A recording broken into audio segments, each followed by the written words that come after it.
Okay. So, Scott Parsons, Here. Mark Thomas, Here. McKenya Allen. Here. Okay, so, we have quorum, so 3 board members are present, so you are welcome to start, Chair Parsons. Excuse me. Bless you. Mhm. Yeah.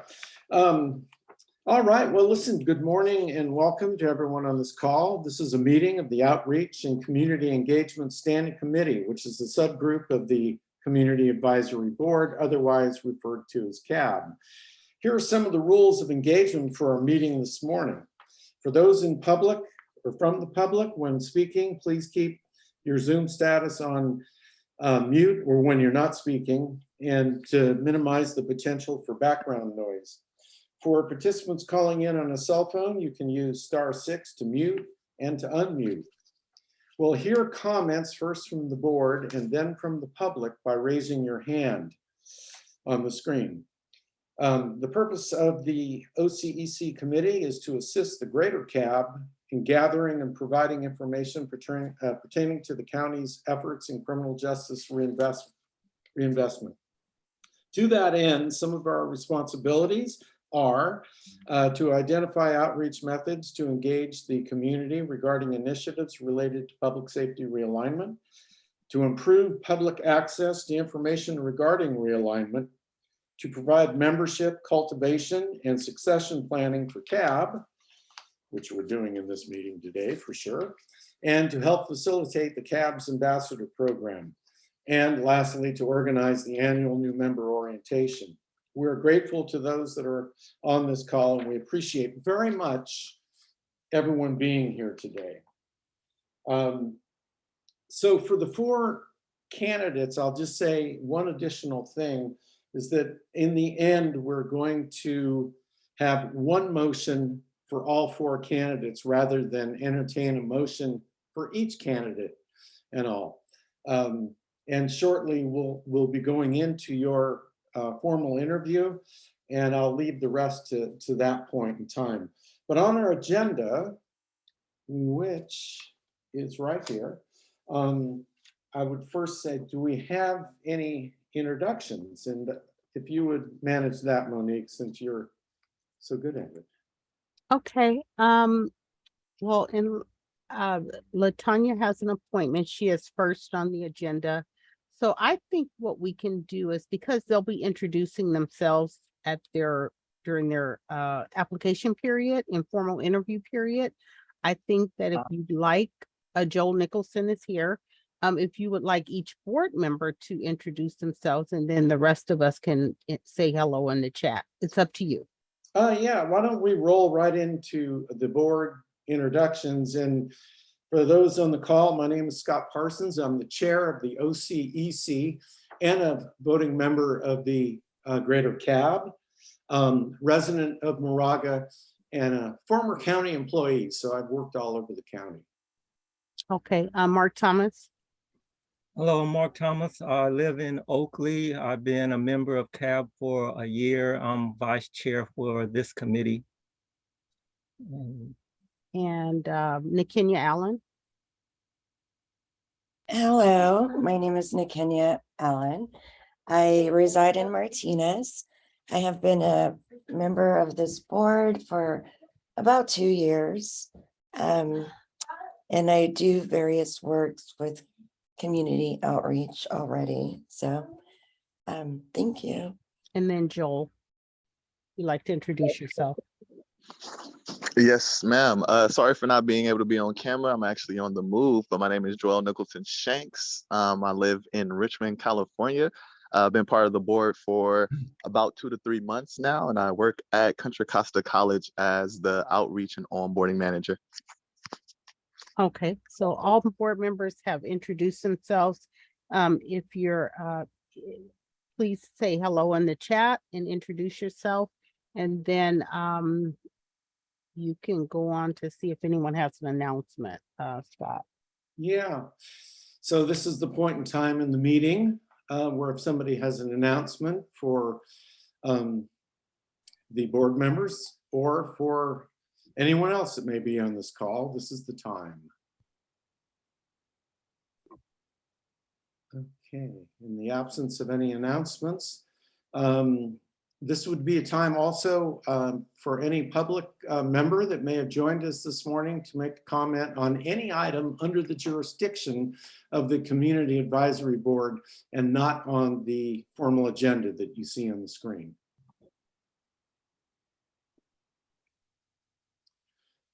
All right, so what we will do in the absence of that is move right into approving the minutes from our last OCEC meeting on September 20th. Those have been posted. Is there anyone that would need to review them on the screen? In the absence of needing to review them on the screen, I think I'm looking now for a motion to approve those minutes by the board members. And can I get someone to give that motion? Make a motion that we approve the minutes from last meeting. All right, Mark Thomas, do we have it? Thank you. And do we have a second for that? This is Nikenya. I second. Thank you, Nikenya. So we have a first and a second on the last minutes. Is there anyone that would want to make comment to those minutes? Okay, no comments necessary. So do we need to vote on this? I guess we do, right? Yes, I could do the roll call. Thank you. Okay, Scott Parsons, Yes. Mark Thomas, Yes. Nikenya Allen, Aye. and Joel Nicholson Shanks. Yes. Okay, motion passes unanimously. All right, so we'll move right on to what is classified number 4 on the agenda. And I think we'll dispel from any of the other issues related to that. And I think we got a good chance to review this. Has there been changes since the main CAB meeting, Monique? No, it's been updated and it stands as is at this point. Okay, so that said, is there anyone that would like to comment to the posted document on the screen? All right, well then why don't we, and you mentioned, Monique, that there's one of our candidates that is pressed for time. Yes, and she is first on the agenda, LaTanya. Okay, great. So to all 4 candidates that are present, what we ask of each of you, and we'll start with LaTanya, and we'll ask for you to give kind of an introduction of yourself and any of those key pieces of information that you would like the board to have as a deciding factor for your selection. What will happen today is you will give approximately a 5-minute introduction. If you require a few more, that's fine. And then we'll have questions from board members and those present and maybe staff as it relates to your presentation. And in the end, we will vote. What we're going to vote on today is to move candidates forward to the greater CAB, which will be another meeting on another day. And I leave that up to you, Monique, to communicate that information, of course, because that's what you do. But we do not today approve a person as a member of CAB. We approve the candidates to go to the next interview, which will be at our next CAB meeting. So the only thing I would caution board members, since we have 4 candidates, if we can, probing questions are allowed, but if we can keep some consistency out of fairness to our 4 candidates that we're asking similar questions to all 4.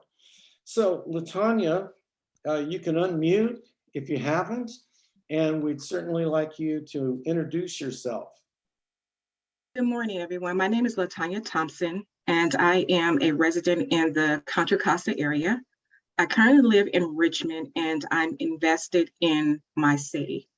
One of the reasons why I wanted to be part of the CAF is because I believe that my skills that I have outside of this would allow me to be an asset. So one of the things is I have over 20 years HR experience. I have over 8 years as a disability case manager. I also am an employee of Men and Women of Purpose. So I work closely with the community and those who are currently incarcerated while they're in, as well as when they exit on the reentry program to reduce their chances of actually going back by providing them cognitive behavior therapy. In addition, I also have worked with NAMI and spoke on their platform around mental health and mental illness. And I recently graduated and received a certification for a mental health advocate. And one of the things that allows me to do is to work and partner with people in the community. So I've worked with House of Loving Hands for domestic violence candidates. I've also worked with Vanessa Calloway in regards to homelessness. And one of the things I'm interested in doing is taking a deep dive at the number of people that are homeless and to find out if it has or is it directly related to them not having an advocate, not being able to receive the necessary medical care and treatment, and to have someone to assist them in their day-to-day function. And as a result of that, I believe some of them have become displaced from housing. I would also like to make sure that those who are in a domestic violence relationship, that they have the resources to leave and then to begin to build a life outside of the home that they had to leave. As well as work with the city of Richmond and other areas to make sure that we provide necessary resources to anyone in the community to identify the gaps and then to see how we as a team can work together. In addition, I would also like to be the ears in the community to bring back the concerns of the people that live here and how it impacts them. And so that is the reason why I have applied for a role within the organization. So excellent. I had a question that maybe others don't, and I have to express my ignorance here. You mentioned you've worked at the West County jails, and I'm a former employee of the Office of the Sheriff, and the NAMI, N-A-M-I. I'm Yes. not familiar with that. What is that? So that is a national, they deal with people who have mental illness.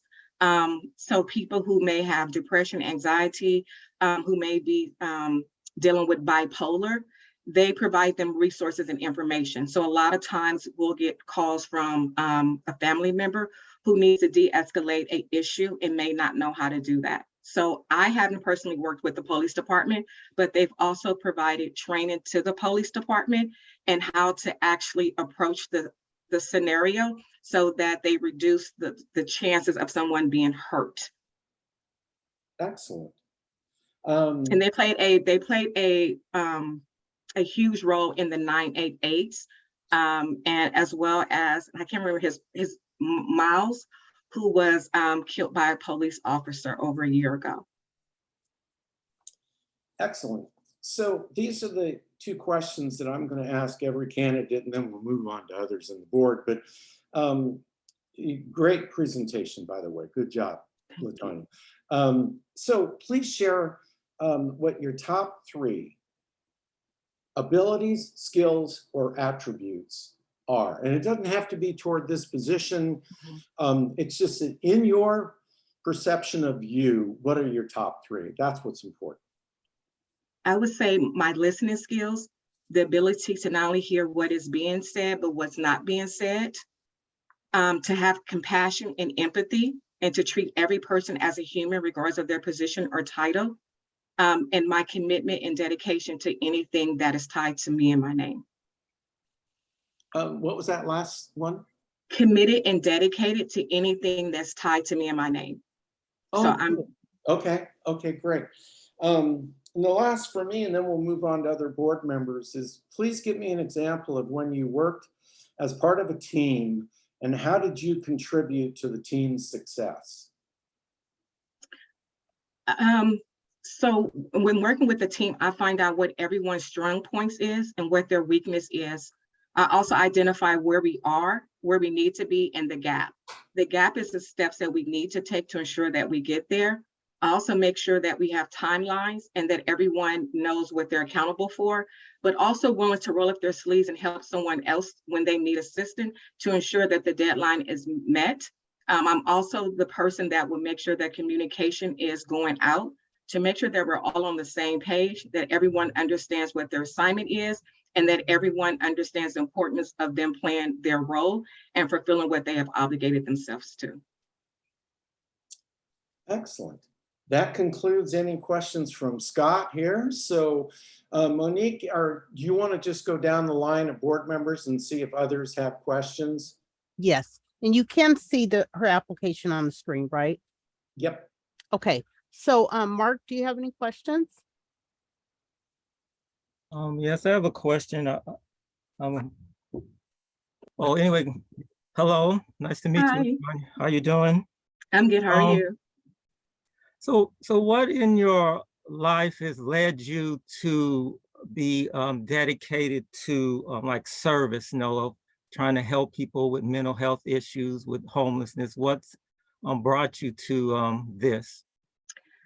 So to be transparent, I was diagnosed with anxiety, depression a couple of years ago.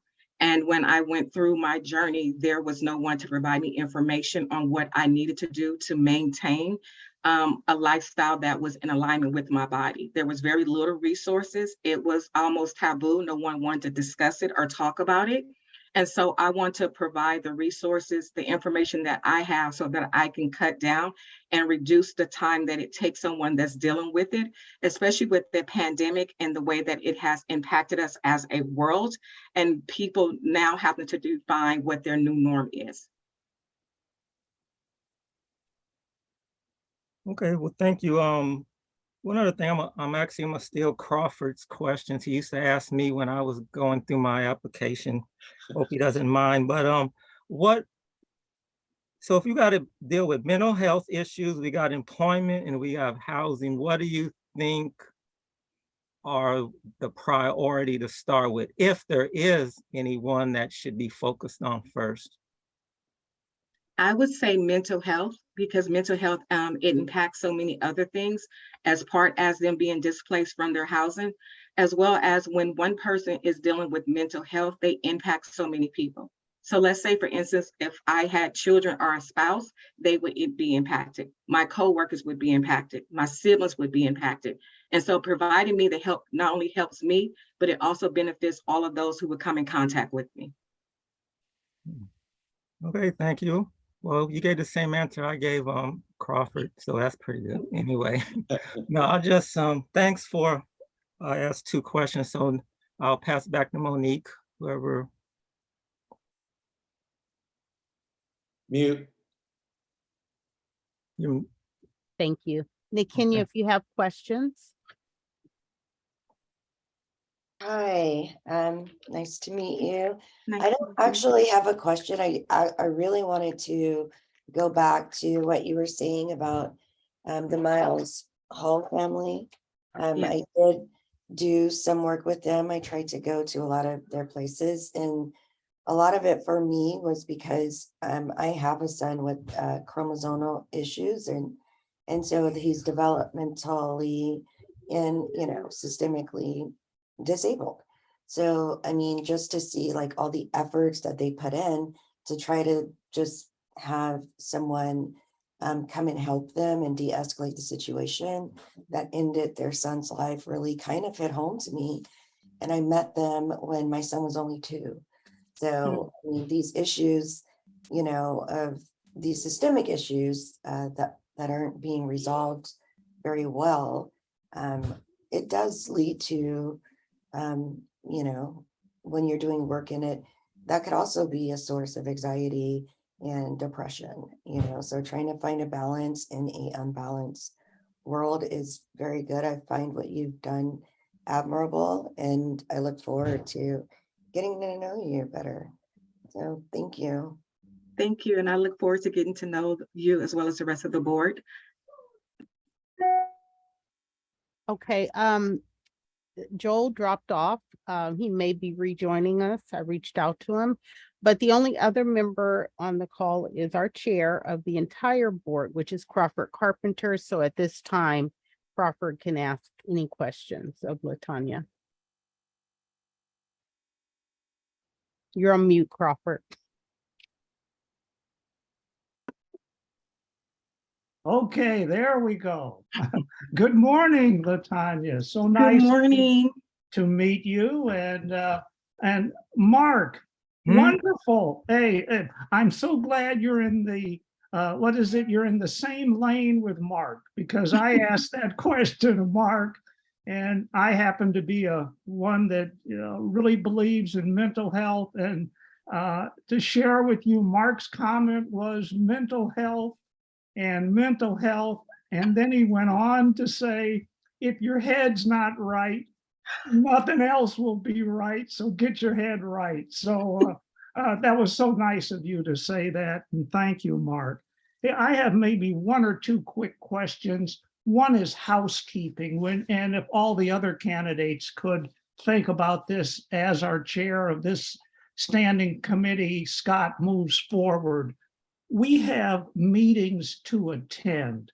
Our general meeting is the second Thursday of the month at 10:30 a.m.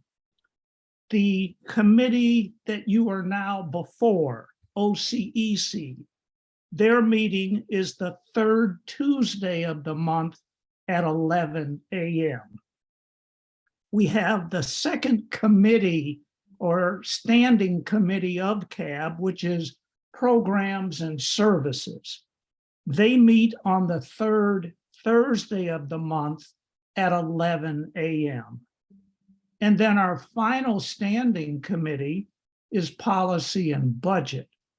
And they meet on the third Friday of each month at 10:30 a.m.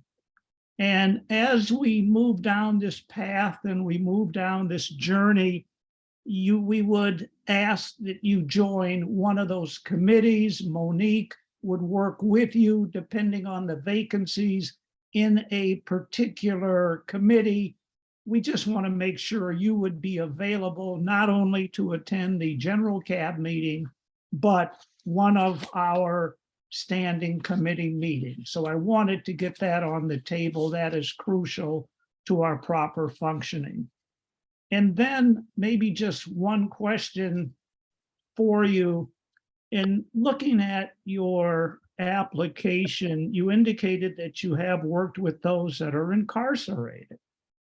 And my question then would be, in working with those, what tools have they indicated are needed for their transition back to society? And again, so we get things right. So a lot of them all want to, is housing. But with housing, you have to take in consideration that it has to be something that they can handle. A lot of them cannot go back to the place that they left because it is in the wrong environment and they don't have the willpower nor the mindset. And so it may be that they need to be put into a drug program that has more rules and they are able to be monitored. A lot of them will need like driver's license, job skills, their records eventually expunge, and a support system. The support system they have is the one that led them to where they are.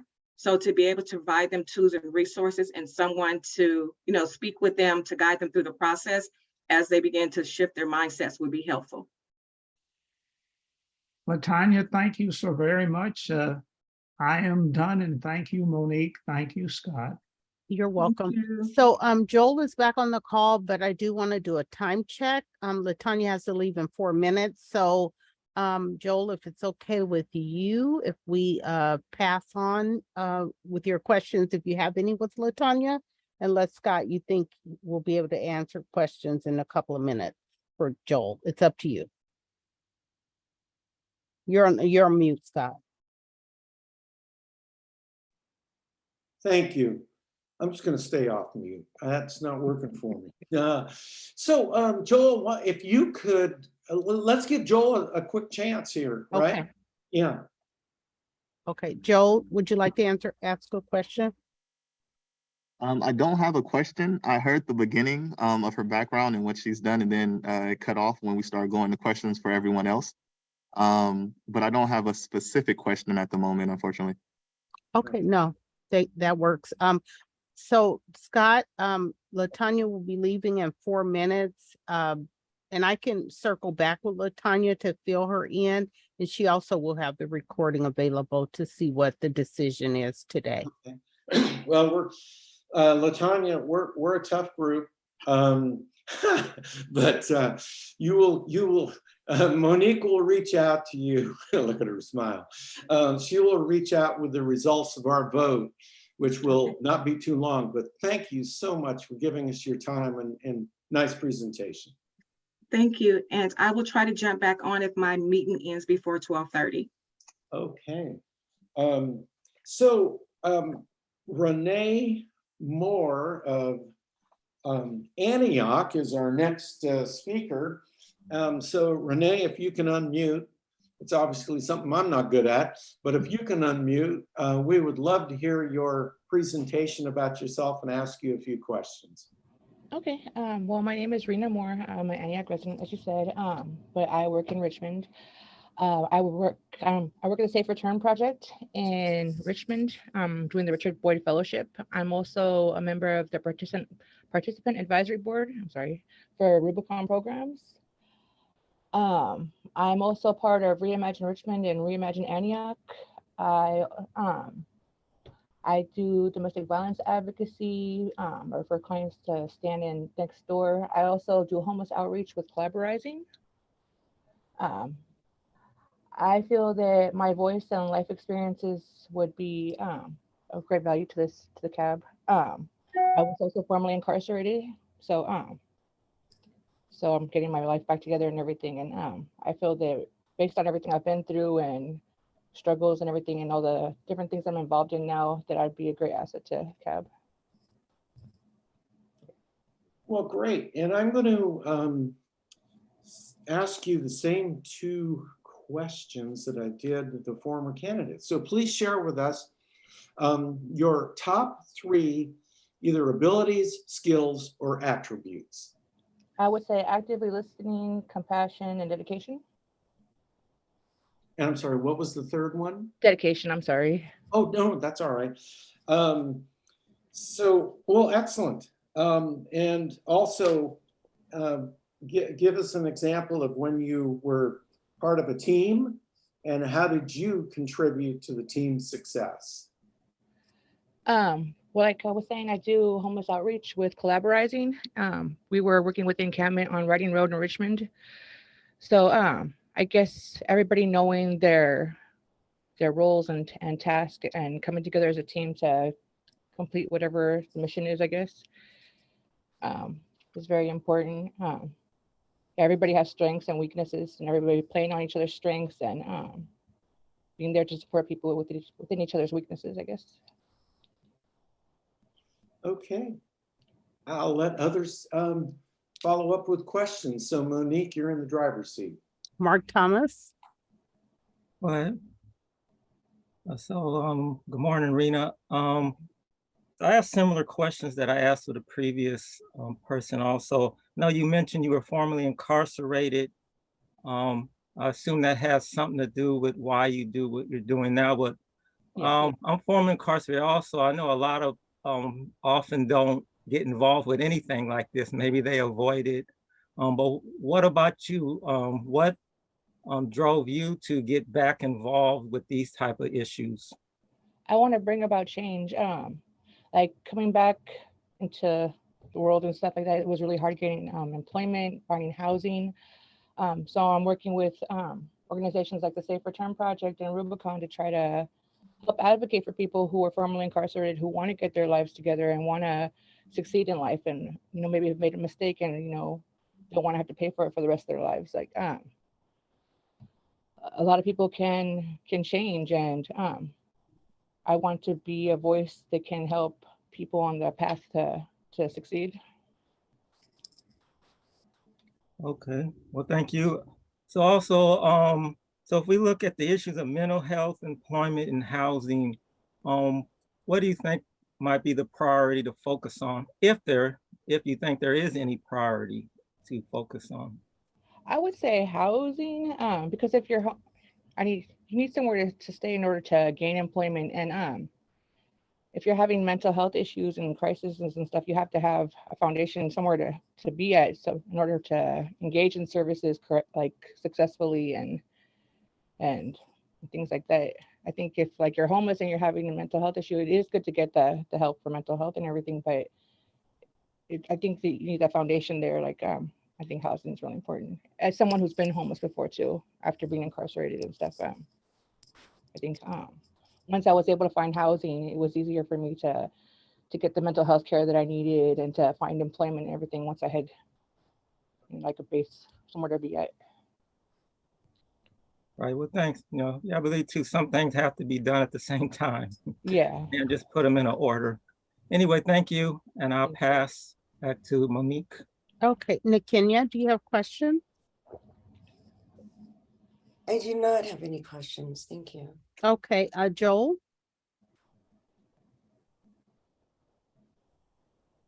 No questions at this time. Okay, thank you.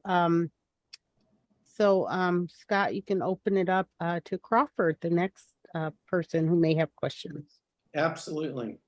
Crawford, you have the floor. Oh, thank you.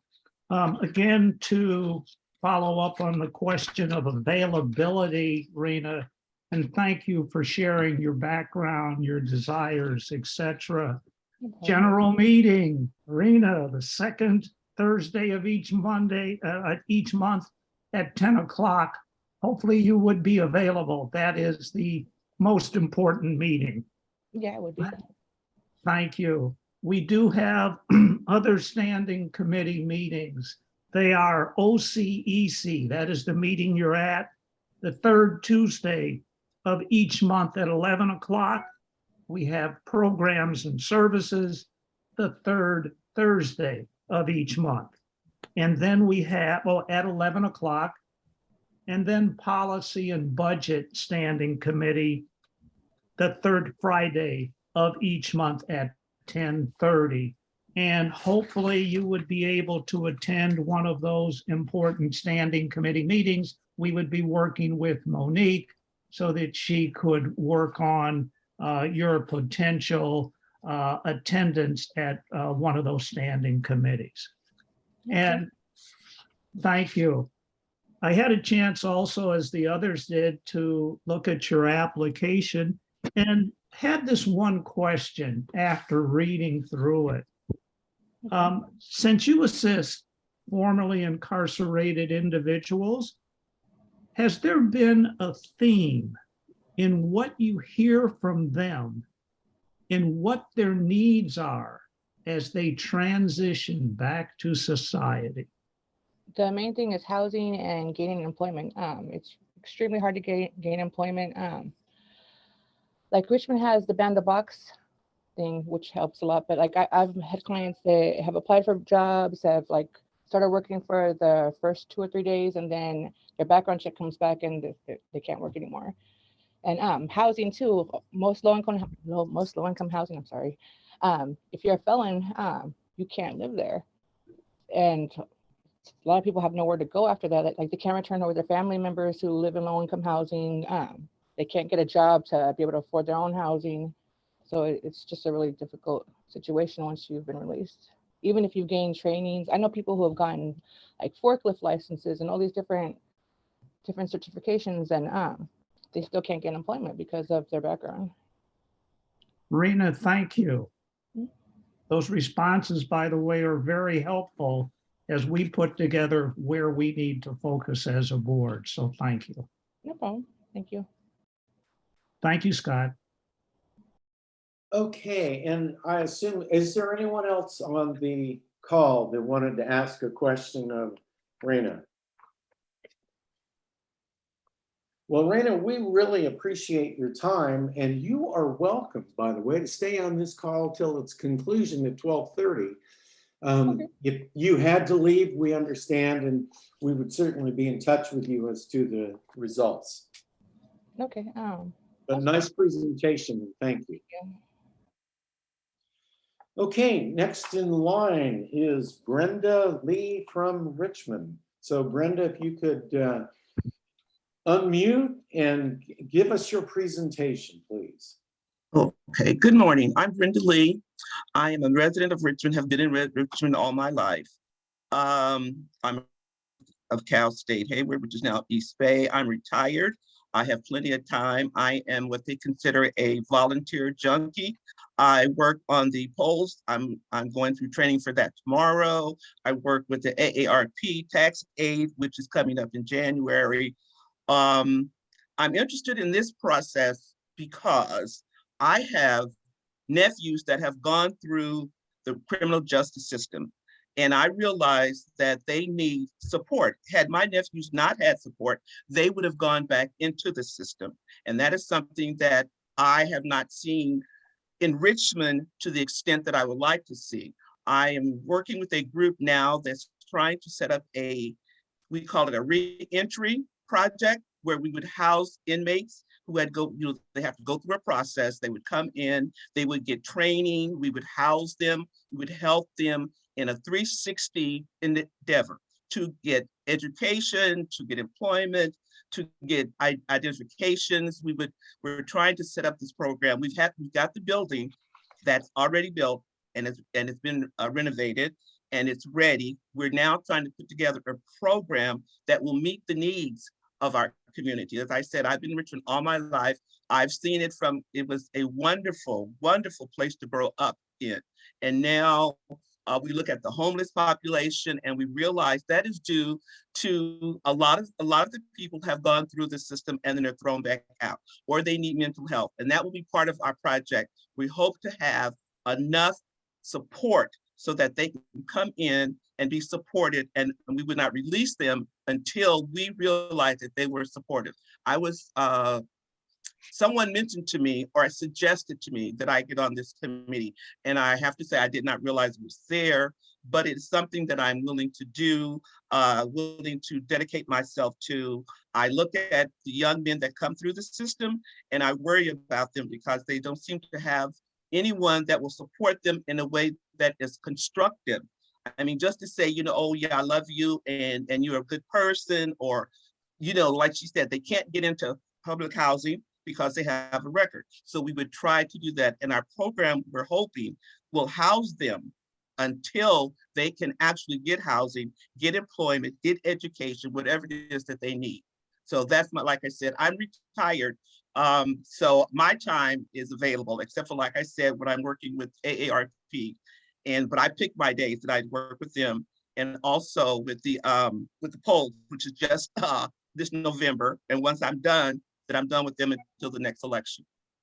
That's my introduction.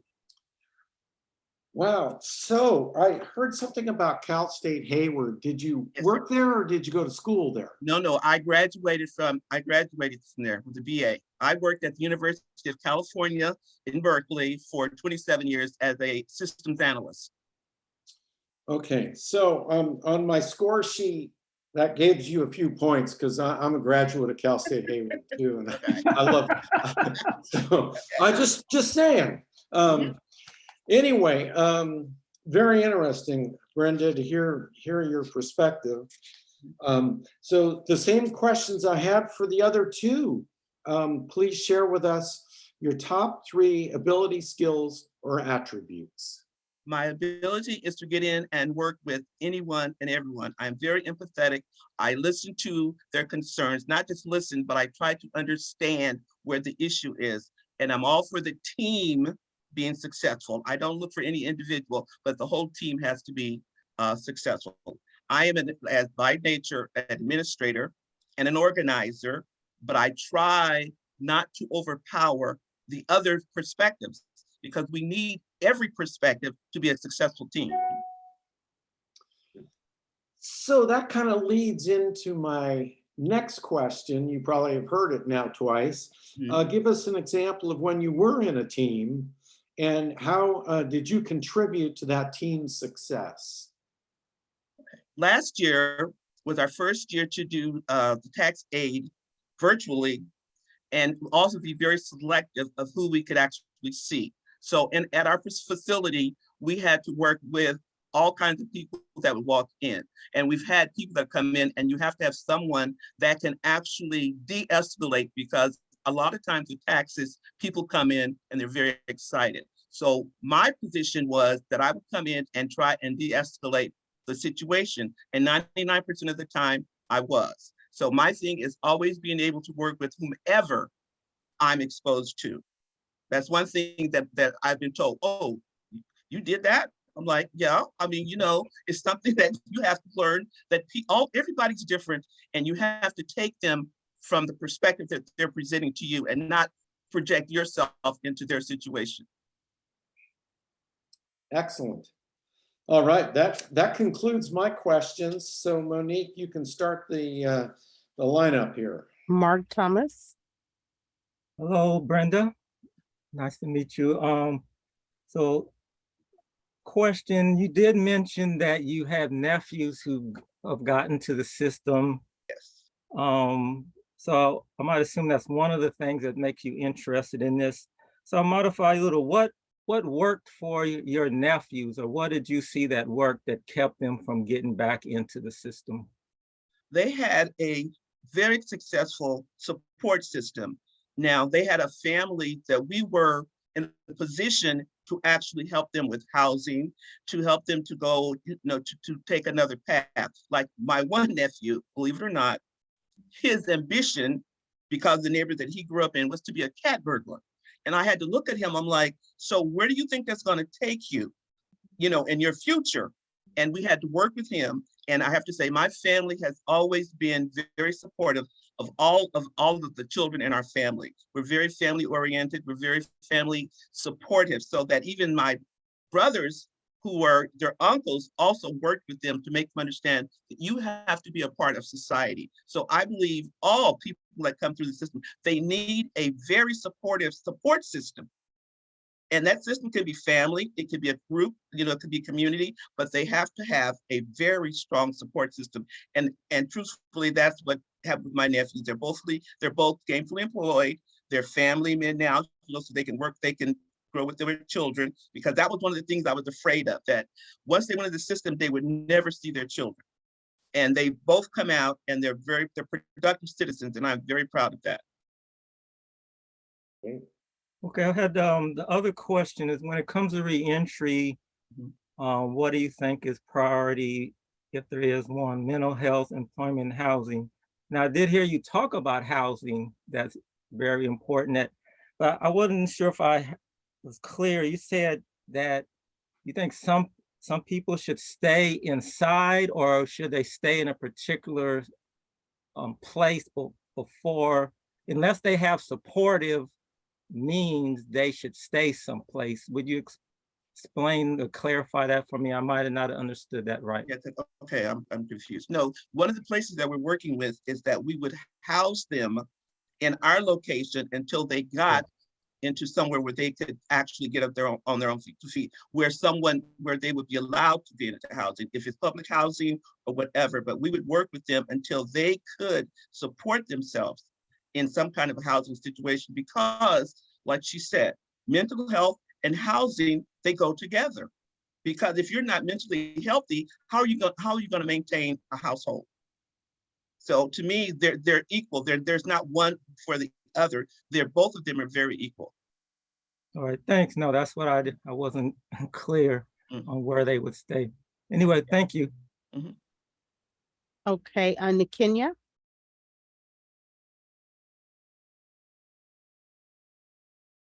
I do not have any questions at this time. Thank you.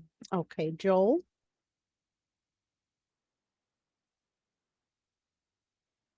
No questions at this time either. Okay, so we have Crawford, of course, but we also have Elisa Robinson from the Office of Supervisor Diane Burgess's office. So we have two people on the call that may have a question for the applicant. Scott. Okay, well, I will open, before we move on to the next candidate, I will certainly open up the possibility of those asking a question if they wish. So unmute if you have a question for Brenda Lee of Richmond, and give her a chance to answer. Crawford. I'll yield to Elisa first and then I'll follow up. Good morning, everyone. Sorry for joining late. I missed the first part of this, so I don't have any questions at this time. Thank you. I would first of all say thank you so very much, Brenda. And Brenda, you and I do have something in common. Okay. Oh, you'll love this. Number one, I'm a poll worker also. And Oh, I do my training tomorrow. so do I. So do I tomorrow. Hey, so Brenda, we may bump into each other. I doubt it, but we do have that in common. And the first one, as we had asked the other candidates, your availability, you seem to be available. Yes, sir. Okay, Yes, so yes. yes, ma'am. Well, that's good. And then maybe one other item here, if maybe we could touch on what's guidance. And again, it doesn't have to be, 19 items, but what guidance would you provide to an individual now preparing to return to society? What guidance would you say? Somebody's within 30 or 60, or let's say 60 or 90 days of returning to society. Is there anything in your travels, what you've seen, any guidance possibly? Yes. Unfortunately, I wish they'd had a support system, a really strong support system. A lot of people come out and, no one wants to work with them or wants to talk to them, but we have to be empathetic enough to realize, okay, you paid your debt to society. Now, how can I help you to become a contributing member of society? So that's my thing, is that I would tell them that try and seek out a support system that will work with you, because a lot of times it's not necessarily family, but if there's anything else that the facility that you're leaving can help you with, I would research that before I came out, because a lot of them come out and they're clueless. They don't know which direction they should go in. Excellent then, excellent. Thank you very much. And those are all the questions I had. Thank you. Okay, and Brenda, I'll say the same thing. You've concluded your interaction this morning with us, but you're welcome to stay on the call. We have one more candidate to interview, and then we will have a motion to decide if we're moving all four candidates forward to the main cab. So you're welcome to stay if you like, and great job on your presentation. Thank you. Okay, so our next candidate is going to be Justin Van Zieber from El Cerrito. Justin, we welcome you. If you can unmute, you have the floor. Great. Good morning, and thank you everyone for the time. I appreciate it. As Scott said, my name is Justin Van Zerber. I'm a recent resident of El Cerrito. I moved here about 2.5 years ago with my wife. We spent about 10 years in Oakland. Over the past 12 years, I've been integrated into social programs and nonprofits. My current role is with an organization called supplybank.org that has a statewide reach integrating into all 58 counties to provide basic material needs to vulnerable populations through the safety net, i.e. school districts, domestic violence shelters, family resource centers, etc. Before my role there, I spent about 6 years in East Oakland working for the Youth Employment Partnership, predominantly on youth and young adult workforce and education programs for reentry populations. During that time, I managed a caseload of individuals and then worked my way up within the organization to oversee multiple contracts that provided those services, so overseeing the case managers who were supporting those individuals. I come here today because I'm really interested in continuing to create pathways for people to re-enter our society and become successful. I think too long we have continued to oppress and disassociate with individuals who have been incarcerated. And I want to spend some of my time working on that. I love hearing from the other applicants and their backgrounds and their stories. And I want to work with a group of people to address that here in my home, so that the people who are coming back into society can have a greater opportunity for themselves. That's some excellent points there, Justin, and I'm glad to hear of your fervor for that cause, because that's kind of what we're about. Yeah. So I'm going to ask you the same questions. Please share with us your top 3 ability, skills, and attributes.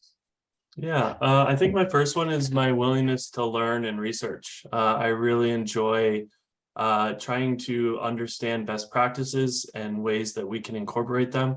I also love hearing from individuals and community members about how to improve programs, and then taking that feedback and curating it so it's digestible for others. I am a very strong communicator, both written and verbally. Through my experience over the past 12 years, I've really built up a rapport to be able to communicate to different populations of people and different groups of people very effectively. And then lastly, I think I'm very organized. I can handle multiple projects simultaneously with competing deadlines. And in order to do that, I have to keep all my ducks in a row. So this would just be another piece of that puzzle that I'm excited to work on. Excellent. And the last question for me is, give an example of when you were part of a team and how did you contribute to the team's success? Yeah, I think I could give you numerous examples of working on a team, but the last 2 nonprofits I've worked with were kind of small nonprofits, so 8 to 15 people. And while there's different programs that you're working on specific topics, obviously with that small of a team, you are cross-functional, so working across all of the different departments.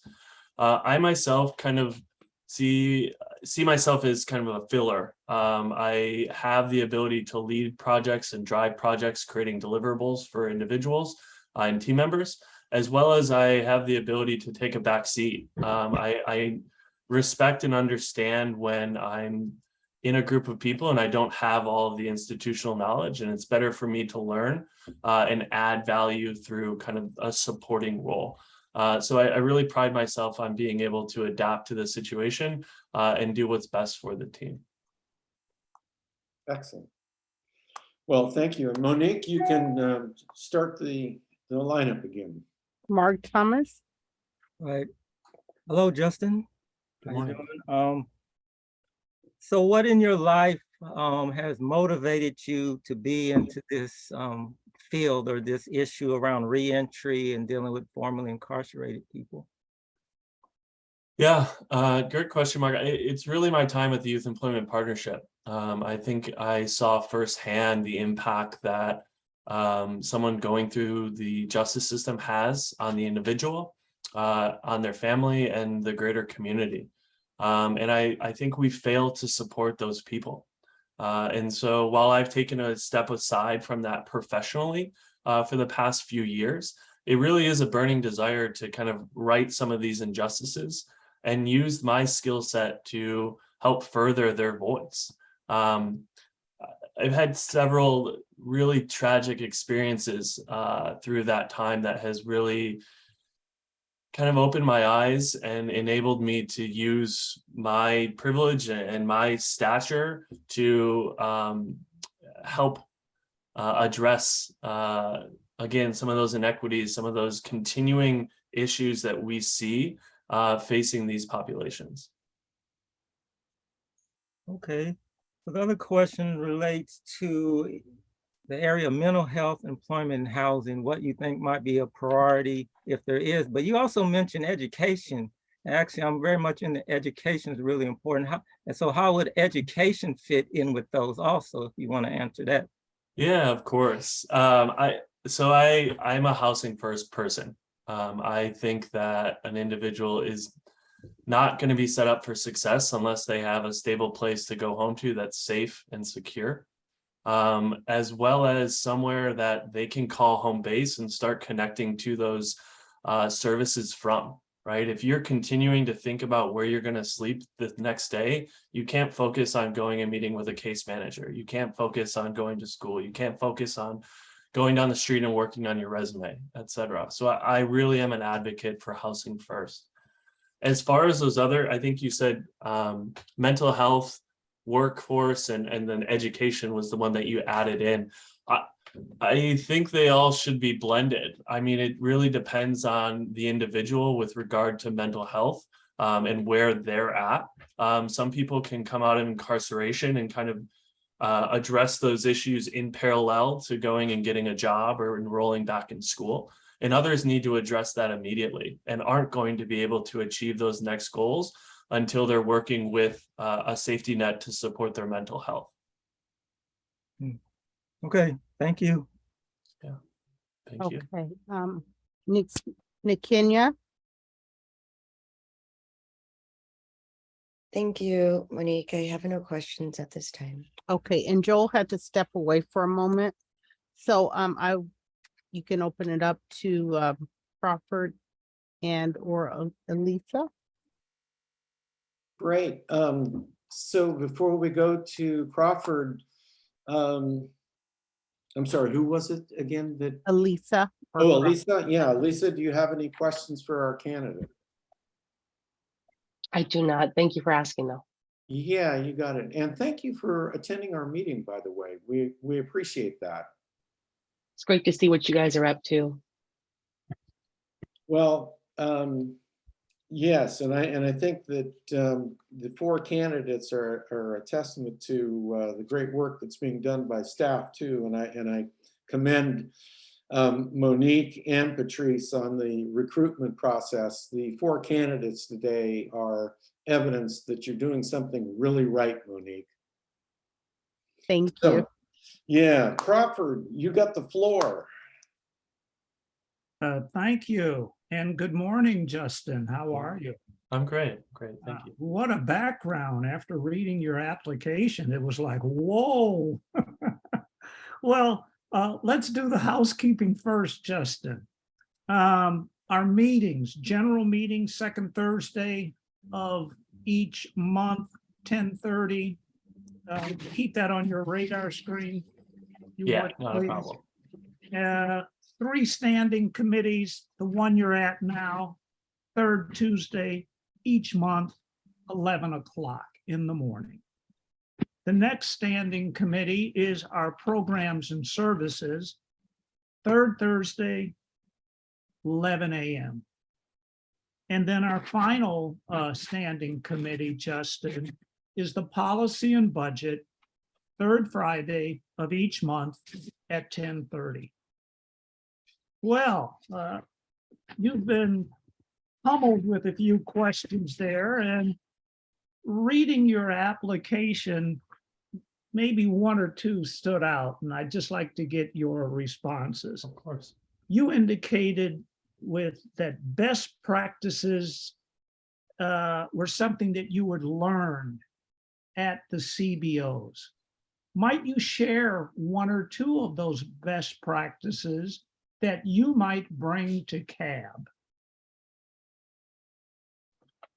Best practices with regard to reentry populations, or? Yes, to the CAB board or reentry, etc. Yeah, I mean, I think the number one best practice that I've learned is listening to the individual and having and raising their voice. I think that having people-driven programs and people-driven services is what is going to be able to provide the pathways for these individuals to be successful. And And then the second, I think, is just collaboration and integration into our social safety net. We have a lot of isolated programs and isolated projects that are not being connected and utilized. And I think that if we were to spend time and energy on building relationships across those departments or organizations, et cetera, it allows for a more comprehensive and wraparound service for the individual they're trying to serve. Thank you.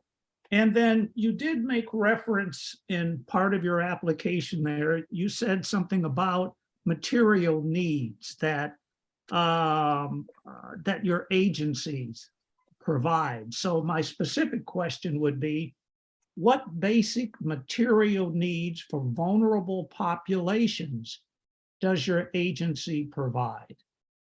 Yeah, great question. So a vast variety, from school supply kits to dental kits to diapers and wipes, period supplies. During COVID, we were doing masks, disinfectant, gloves, things of that nature.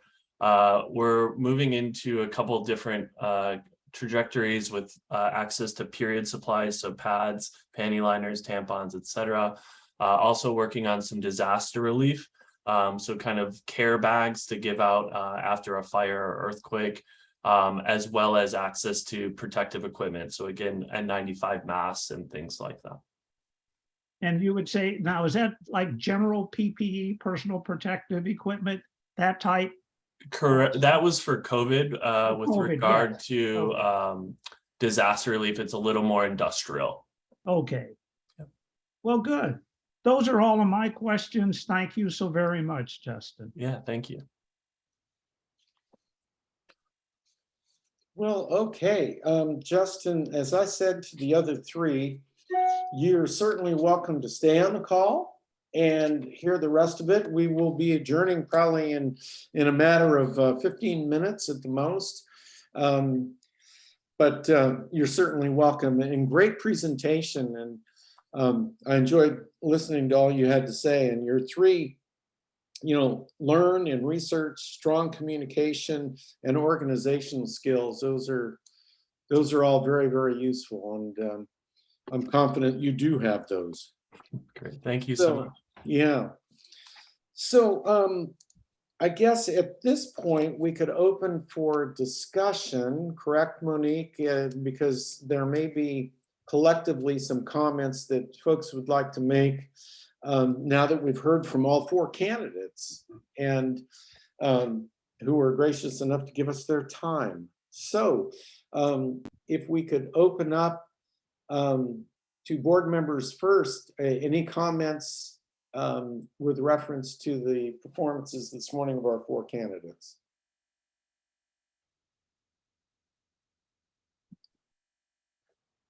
I'll just say they all have experience, direct personal experience with the issues, and they've worked in it. They have all a variety of skills, and I think they're highly dedicated, motivation, all of them. So in general, I think it's very high level of quality of these candidates. All right, any additional comments from the group? Hi, this is Nikenya. I can't imagine seeing anything any different than what Mark and everyone else has said. This is a really good group of candidates, and hold on, let me turn on my camera so I'm talking. No, I'll turn it back on.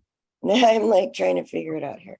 So yes, I definitely agree with what everybody else is saying. These are just, I would really like to see more of everybody here. So thank you.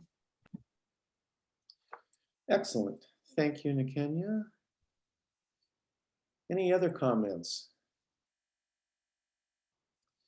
Okay, well, I just real quickly, I'm holding up the new flyer that probably the four candidates had seen, and I really I think that it did a very good job for us. So what I want to do is make a motion. We'll have a first and a second, hopefully, and then there can be further discussion if we wish. I was wondering, when is, for the purpose of my motion, Monique, when is the next CAB main meeting that they would be coming to? November 10th. So November 10th, and that's that one starts at 10, right? Yes. Okay. And for those on the call that aren't a part of the board, you wonder, how could I not know what time the meeting starts? We have a number of meetings. Some start at 10, some start at 10:30, others start at 11. And that's why I asked, because I want to get it correct in the motion here. Okay, so Can I make a brief comment, please, Scott? oh, please do, Monique. So, you know, I can show the membership. Why don't I do that? Why don't I show the membership roster at this point, just so people can get a visual of where we're at. So we currently have 2 full seat vacancies, and we have already nominated Michelle Carter to fill one of those seats. And then we have interviewed Evan Decker to be an alternate. So theoretically, and I don't know exactly when it's going to happen at the CCP, which is we're an advisory to the CCP board. So it looks like we're going to have 2 vacancies for alternates. And then the remaining applicants would be on a like a pool of applicants, right? So it really is up to you all how you decide whether you're going to accept every applicant or a few applicants. I just wanted you to see the visual of how it looks, that all 4, including Evan, 5, we don't have vacancies for all, but you know, the CAB membership has changed a lot. So, and it could change at any given moment, right? Well, so it's good to have the extra applicants.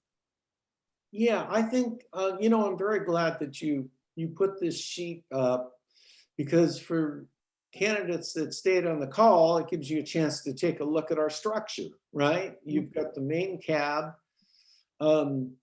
members, and then you have the subgroups. And right now, for the candidates, you're in front of outreach and community engagement. There's 2 other subgroups that also come under CAB. So my question is this, Monique, and you may not have the answer, so I may be putting you on the spot, but I obviously am one that likes to streamline things and maximize opportunity with each event rather than create long drawn out processes. So with that said, we have 3 alternate positions under the main CAB. Since we anticipate vacancies, can we, if we have, let's say, an extra alternate or candidate that we want, can we increase our alternates to 4 because we anticipate in the next 2 months losing someone? Well, that would be something you would propose in your operating guidelines. Okay. So I'm not sure. Yeah. Well, I think it's a great discussion to have. And Crawford, you know where I'm coming from. We want to maximize opportunity. And here's 4 great candidates that I know. Of course, we haven't had a vote yet, but I anticipate, I know how that vote will go, that we'd want to not lose because of a waiting situation. So it could be at your meeting, Crawford, on November 10th. That may be a worthy subject for us to, unless there's just rules that you can't have 4. If I could comment, Scott. Please. We have received the resignation of Terry Dunn. You'll notice person number 10 there. So maybe the way to go forward, if you want to recommend all 4 candidates, do so, and let the 4 go to the full CAB board. And I think when we redo the list, because Lila will be terming out, that there's a, what is it? There will be room at the end, so to speak. Exactly, good. Well, I just So, wanted yeah, to have that conversation and be transparent about need and what we're about to do. So I'm glad to hear that, Crawford. okay, yeah, so there will be room, so move your committee, your standing committee forward, Scott. Okay, super. So what I'll do is make a motion, and normally I throw that out for someone else, but this is detailed enough and I'm sitting with all the paperwork in front of me. So I'm going to make a blanket motion for Raina Moore, Brenda Lee, LaTanya Thompson, and Justin Van Zerber to be approved by the OCEC to be referred to the main cab for ultimate membership of our body after approval, of course, with the main cab.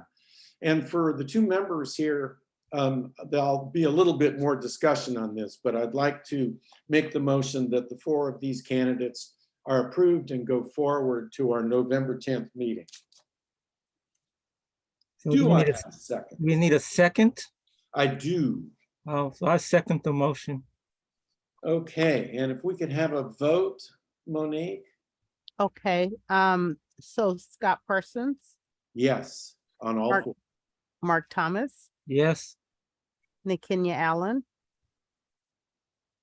Aye. So the motion passes unanimously. That's great. Well, congratulations. I still see Justin on the call. Do we have any other? Brenda Lee is still on the call as Oh, well. Brenda Lee. So to Brenda and Justin, congratulations. You both did excellent in your presentation, and I'm confident you'll do well when you go for the full board. Thank you. And you may endear some questions, or you may not at the full board. So be prepared as you were today, and you'll do fine. Okay, thank you. Yeah, absolutely. So what we've had a vote. It's unanimous. So this part of the business is done. Monique, do we have?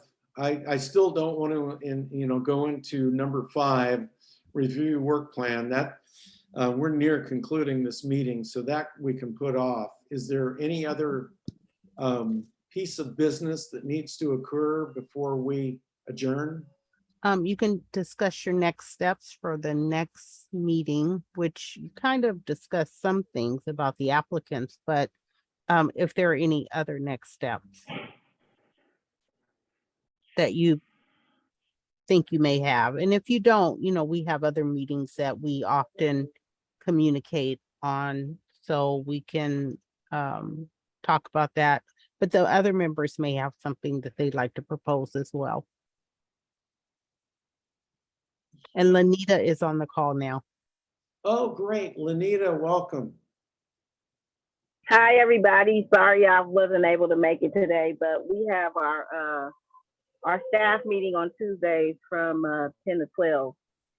So. Well, you, if you just signed on, I'm not sure what you know and don't know about this morning's meeting, but we had 4 candidates. All 4 did an excellent job. And the OCEC is excited about all 4 going forward to the main cab on November 10th. So with that said, on November 10th, you'll have a chance to ask questions, or probe for further information if there's something of interest, since you have the information on the 4 candidates. But I can say this, and I'm not just saying it to sound, all 4 did very, very well.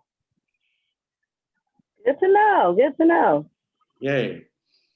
I had one Okay, question. so anyone have, Mark, go ahead. I just want to know if it's appropriate. I had a question about the community ambassador program meetings. it should be just quick. I don't know if this is the right time to do it.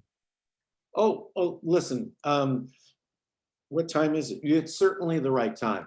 Well, just one question. So can the meetings, are the meetings supposed to only be in person or can they be in Zoom if the person we're supposed to meet prefers Zoom? So the way I've offered it is either it's up to the party who we're interviewing or meeting with, right? And Crawford, you can weigh in if I've gotten that incorrect, but I certainly have offered either in person or Zoom. And was that appropriate? You said yes, you were muted. Yes. Oh, Okay. yes. Oh, I'm so sorry. Yes. No, no, either no or. problem. Okay. Well, that's all. I was just making sure. Okay. So under section 6, next steps, the only, I will have a draft for the next meeting of our accomplishments. What I'd really appreciate from the members of this committee so that I can reflect the wisdom of all of us, not just Scott, is send me an email with accomplishments so that I can have an informed set of bullets for Monique and Patrice. And if that can be before our next meeting, then I can present a draft at our next meeting for approval by all of you. Is that fair? Okay. I think this then concludes formal business for the OCEC. Thank you everyone for conducting these thorough interviews, and thank you for your attendance, and see you all on November 10th for our next main CAB meeting. So we will adjourn. All right. Thank you, everyone. Have a great day. Thank you. Bye. Bye. Bye-bye, Nikki.